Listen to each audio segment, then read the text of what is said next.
Assalamualaikum warahmatullahi wabarakatuh. Saya Rian Dayat dari BEM Fakultas Ekonomi di bidang riset dan pengembangan. Nah, kali ini saya kedatangan tamu yang sangat luar biasa, Mas Akil. Mas Akil, gimana Mas, sehat Mas? Nah, Mas Akil ini adalah salah satu orang pencari ilmu yang dari luar Jombang sampai tinggal di Jombang. Dan Mas Akil pernah menjadi ketua di salah satu pondok pesantren di Kabupaten Jombang. Ini Mas Akil ini. Nah Mas, kali ini saya ingin bertanya-tanya Mas, tentang organisasi ini Mas. Kebanyakan saat ini anak muda itu daya minat mengikuti organisasi itu sangat rendah.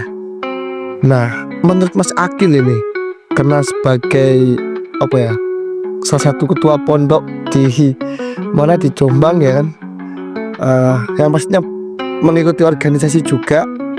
Nah, itu gimana Mas? Menurut Mas Akil ini, kok sampai daya minatnya anak sekarang itu menurun untuk mengikuti organisasi? Untuk daya tarik ataupun daya minat dari seseorang organisasi itu untuk mengikuti organisasi sebetulnya kan bisa dilihat dari beberapa faktor. Untuk faktor yang pertama memang setelah saya cari itu karena dari lingkungan Mas. Dari lingkungan tersebut kan banyak sekali orang-orang yang mengatakan bahwasanya mengikuti organisasi ini adalah membuang waktu. Buang-buang waktu yang mana ketika dia punya orientasi lain dalam menjalankan kehidupannya dia, untuk pengembangan dia ya, jadi dia lebih memilih untuk tidak mengikuti organisasi daripada mengikuti organisasi.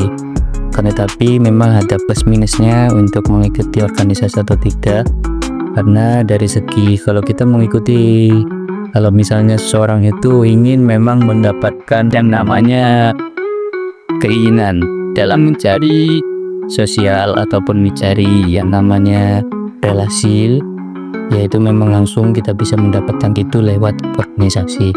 Tapi sekarang memang bisa kita mencari relasi itu digunakan dengan cara online, karena sekarang sudah banyak sosial media yang memang berbasis online yang tidak bisa didapatkan oleh seseorang yang tidak mengikuti organisasi adalah ketika seseorang itu memanage ataupun mengikuti tata pola ataupun pemikiran orang tersebut dalam memajukan organisasi. Ataupun banyak sekali, kayak contohnya manajemen konflik, dia tidak bisa mengetahui itu, karena manajemen konflik ini kita bisa mengetahui dengan cara mengikuti organisasi.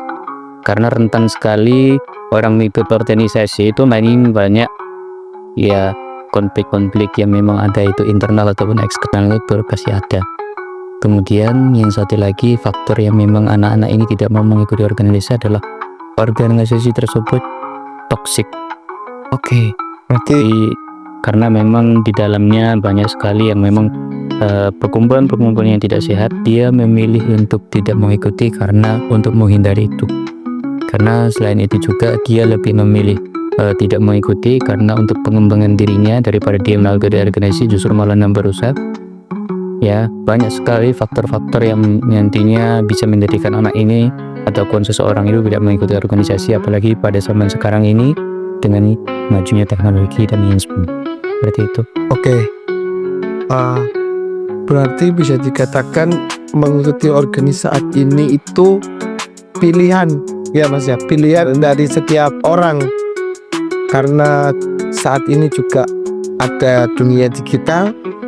Nah, tapi menurut Mas Akil, kalau di dunia digital untuk mengikuti organisasi, belajar di dunia digital dan menerapkan langsung itu kan berbeda Mas. Menghadapi konflik secara langsung, menghadapi kendala secara langsung itu kan berbeda ketika kita hanya belajar. Kalau belajar kan itu hanya teori. Nah, kalau kita mengikuti langsung di lapangan itu kan kita praktek. Nah, apakah itu gimana tuh Mas Akil? Mas Akil nih, pandangannya Mas Akil gimana ini? Makanya tadi saya sudah bilang itu adalah faktor dari seorang yang mengikuti organisasi itu kan salah satunya adalah ketika mengikuti itu tadi membuang-buang waktu dan sebagainya. Sebetulnya ketika kita mengikuti organisasi sebetulnya kita juga belajar yang namanya kepemimpinan yang satu, yang kedua adalah manajemen titik, yang kedua adalah kita bisa mengetahui bagaimana cara berpikir orang lain dan menyatukan pikiran-pikiran tersebut. Baik Mas, habis ini kalau bicara agak dikerasin dikit Mas ya, Iya, biar kedengaran soalnya. insya Allah kedengaran ini Mas ya, soalnya kalau kenceng-kenceng saya lagi nggak enak pokoknya. Ini Mas sakit kayaknya lagi sakit ini ya. Ya bukan sakit, Oh nggak sakit. saya alhamdulillah hari ini lagi banyak kegiatan dan sampai datang tiba-tiba. Berarti saya ini merepotkan ini Mas ya. Ya, Pak ya, mohon maaf saya merepotkan Mas Akil ya. Karena di sini tujuan adanya podcast kayak gini itu ingin mengetahui dari sisi pandangan orang lain seperti apa, terus lebih mengkaji lebih mendalam lah. Tuh, nah kembali ke topik ya Mas ya. Nah kita akan membahas tentang anak yang mengikuti organisasi secara offline, apa ya, langsung praktek ya Mas Akil ya.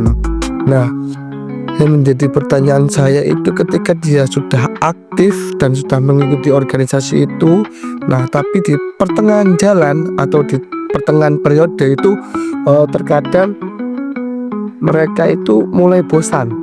Nah, atau mereka mulai apa ya, kalau bahasa Jawanya itu aras-arasen. Nah itu.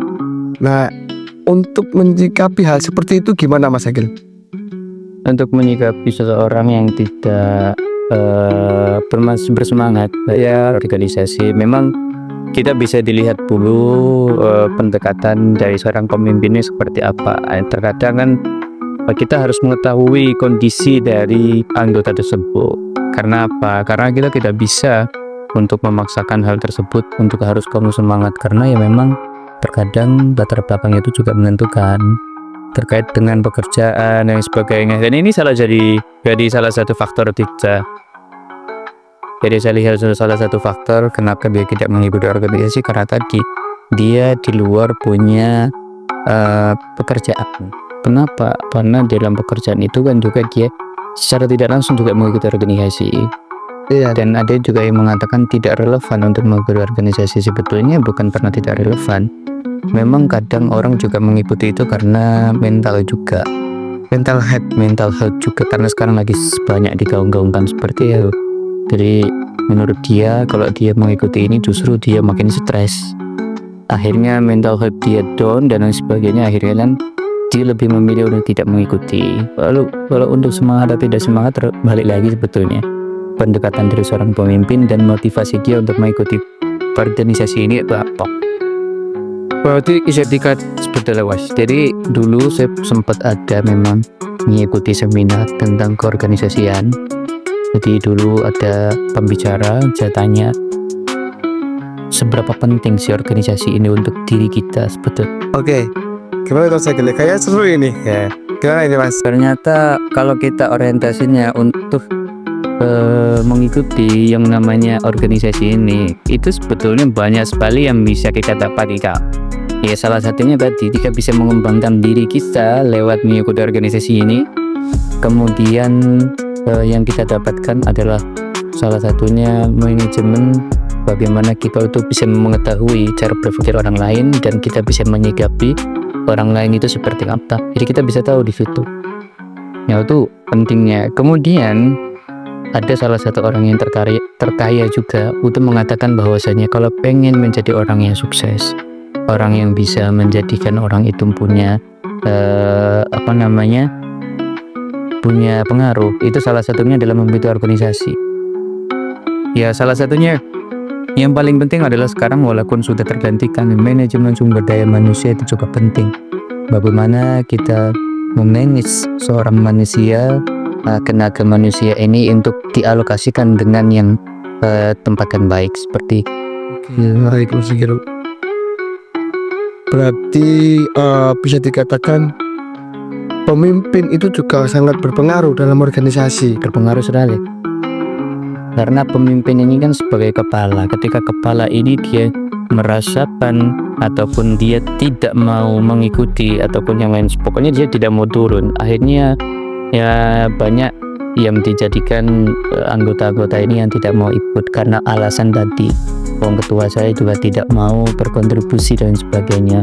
Karena memang sebagai ketua juga sebagai pemimpin, kemudian juga bisa menjadikan contoh kepada yang lainnya, itulah ketua. Oke, baik.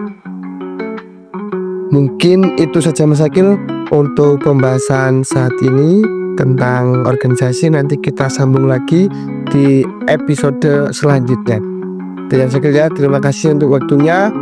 Saya mohon maaf mengganggu Mas Akil di malam hari ini, dan saya mengucapkan selamat istirahat, dan besok giat lagi ya Mas Akil. Kayaknya sibuk banget Mas Akil habis ini kayak. Saya sekian ngobrol santai kami dengan Mas Akil. Jadi nanti kita bisa pelajari apa yang sudah dibicarakan sama Mas Akil ini. Kita cari mana mudaratnya dan mana maslahatnya itu. Sekian dari saya. Wassalamualaikum warahmatullahi wabarakatuh.